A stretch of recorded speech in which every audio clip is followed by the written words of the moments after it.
Hey everyone, welcome. For any pilot, that FAA medical certificate is so much more than just a piece of paper. It's their passport to the sky. It's the official all clear, saying they're fit to take command of an aircraft. But, as you can probably guess, getting one isn't always a simple walk in the park. And yeah, the stakes get high, fast.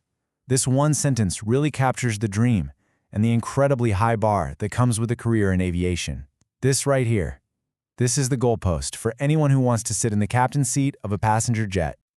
Now that first-class medical, that's definitely the top of the mountain. But every single pilot has to start their climb from the very bottom. It's a journey made up of crucial steps, and each one has its own set of standards and its own purpose. So, what does that journey actually look like? Well, there are three main classes of medical certificates, and we're going to break them all down one by one, climbing that ladder just like an aspiring professional pilot would. All right, every pilot's story starts in the exact same place, with the third-class medical certificate. This is the foundation, the very first green light that opens up the world of aviation. Think of this as your entry ticket. It's designed for people who are just starting their flight training, or for folks who are flying for the sheer joy of it, not to make a living. It's all about getting you in the air safely to learn and have fun. And the exam itself? It's actually pretty straightforward. You start with an online application, then you've got a vision check. They're looking for a 20/40 vision, a standard blood pressure reading, and a simple urine sample. It's really designed to be accessible. And here's something that really shows you how this is geared for hobbyists. If you're under 40, this certificate is good for a full 5 years. 60 months? That's a huge amount of time, and it reflects the lower risk involved with recreational fly. Okay, so flying for fun is one thing. But what happens when you get the bug? What if you decide you want to make a career out of being in the cockpit? Well, that's when everything changes. And that brings us to the next level, the second-class medical. This is your gateway to professional aviation. It's the certificate you need if you're going to fly for hire. So who needs this one? Basically, anyone getting paid to fly. We're talking charter pilots, agricultural pilots, and, the flight instructors who are training the next generation. The moment money and professional duty get involved, the standards have to go up. And you can see the standards start to climb right away. Just look at the vision requirements.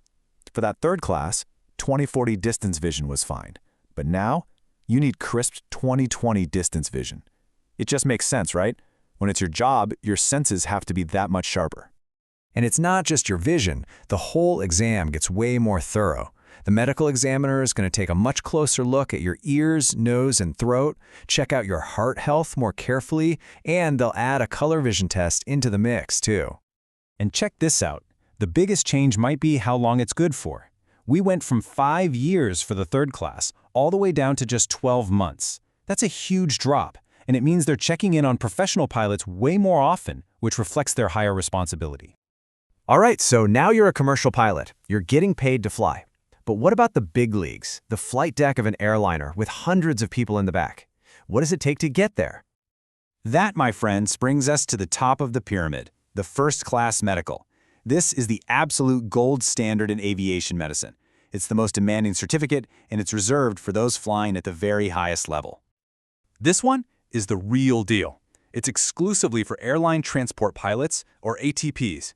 We're talking about the captains and first officers flying for the major airlines, the people responsible for every single soul on that plane. And as you'd expect, the exam is on a completely different level.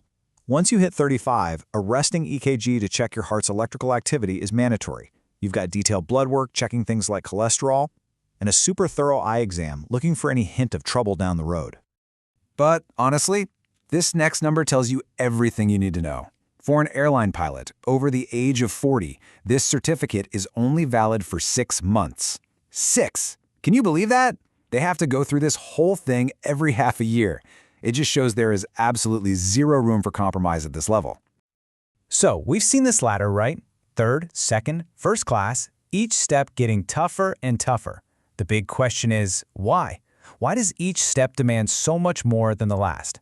Well, the answer is actually pretty simple. It really clicks when you look at it all at once. As you go up the ranks, from flying for fun to flying for hire to flying an airliner, every single requirement gets stricter. The vision tests, the health checks, how often you have to do them, everything. And that's really the heart of it all. It boils down to this: the more responsibility you have, the tougher the medical standards are. A recreational pilot is responsible for themselves and maybe a passenger. An airline pilot, they've got hundreds of lives in their hands. The standards have to reflect that massive duty. Which leaves us with a really interesting question for the future. As planes get smarter and more automated and our medical science gets better and better, how should these standards evolve?